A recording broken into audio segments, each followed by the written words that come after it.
Well, happy Wednesday, everyone. Halfway through the weekend, we're reintroducing a bit of a chance of thunderstorm activity. Can't completely rule it out for today, but Thursday and especially Friday, things are getting a bit more active. So I want to break things down weather-wise, looking at the main conditions of concern as we go over the next few days. Smoky conditions, I think that's the main one because it's affecting the widest area. Bedrock fire and the flat fire still affecting areas of Northern California and Southern Oregon. Pretty much in general, even areas of Douglas and Coos County seeing some of that smoke and haze. Jackson, Josephine, Klamath, and Lake County dealing with some more of that smoke and haze. And areas like Curry County, Siskiyou County, and Del Norte from the flat fire seeing some of that as well. Likely to continue, but fire activity has been a little muted and likely to increase as we get into the weekend. Some dry conditions, that'll continue, breezier winds and hotter temperatures. Storm potential, that's one of the main changes that we see as we get into Thursday and Friday. Even a little bit of potential on Saturday, especially east of the Cascades, parts of Klamath, Lake,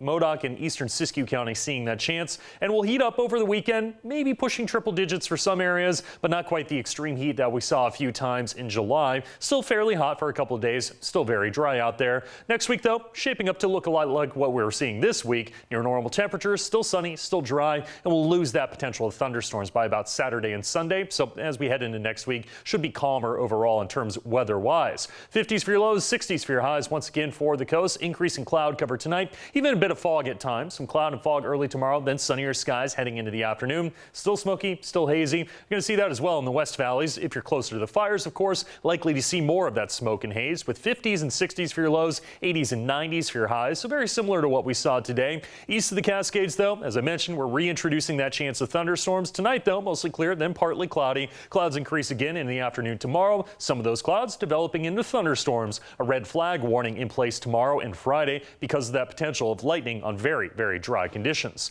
Rogue Valley 7-day forecast mainly in the 90s, and then we'll get to about Sunday and Monday. That's the main change in terms of your temperatures. Quite a bit hotter there, but we saw 98 degrees yesterday, for example, so we'll get close to that over the weekend. Not unusual for this time of year. For the basin, isolated storms becoming a bit more organized, so we'll call them scattered storms on Friday. Slight chance of storms on Saturday, and then we'll mostly calm things down for next week. Northern California, especially further to the east, a couple of chances of thunderstorms Thursday and Friday afternoon. Friday's probably the better potential, and hazy skies continue for the coast. Breezy, even windy at times. Temperatures mainly in the mid to upper 60s.